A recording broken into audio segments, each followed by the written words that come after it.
Right then, quick video on the R8.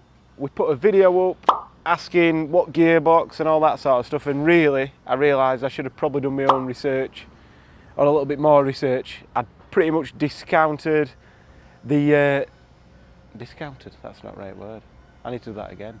Written off the standard R8 gearbox because the ratios are wrong, and it'd have been an expensive, or what I thought were an expensive process to sort that out. But it turns out that this gearbox, it's a Graziano, or however you pronounce it. I'm not Italian, so I can't.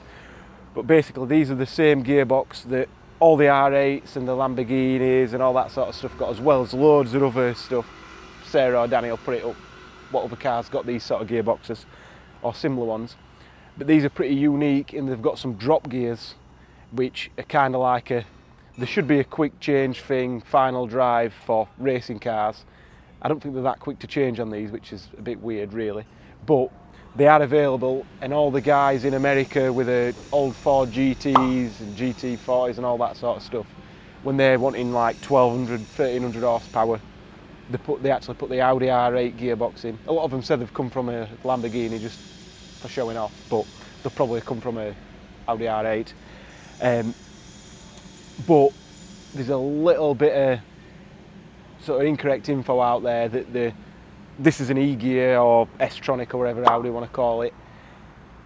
The identical gearbox. They are very similar, but there's quite a few differences from looking around, and when you look on Etka and look at the parts differences internally, that if you convert this to a manual, it wouldn't change gear as effectively as if it were a proper manual gearbox. So looking at the parts that it cost, the parts that it need and what it had cost to get this to a manual car, it's not really feasible. It'd probably 10 grand if we did it cheap, and loads of work. Who wants to change a pedal box on a supercar? Nobody really. So we're probably going to get rid of this car.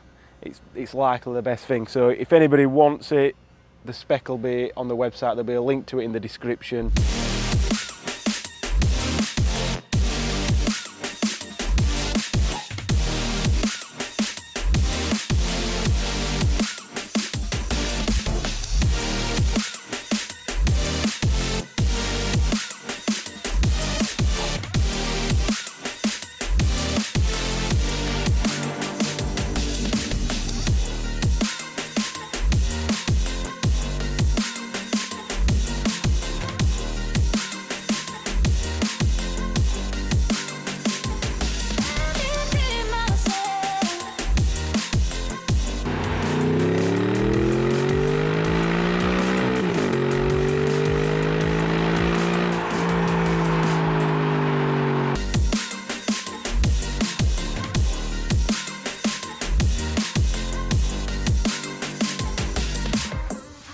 There's nothing wrong with the car, so to speak, other than the wheels were terribly refurbished, but we can get them done if somebody really wants them doing, paint the brake calipers and what have you. But Scott's been driving it. As you can see, it's killing plenty of flies. There's always a beep in my videos, that gate's not working. Just one sec. 2 minutes, mate, I'll get somebody to do it, it's all broke. So yeah, this is gonna go, and then what we'll do, we'll get a manual car, and we're pretty sure we're going to put the V8 in. Everybody are asking about V12 and V10s. The V10's too old and too heavy. It's not an easy engine to tune, and the V12's just too big. It just completely ruined the car.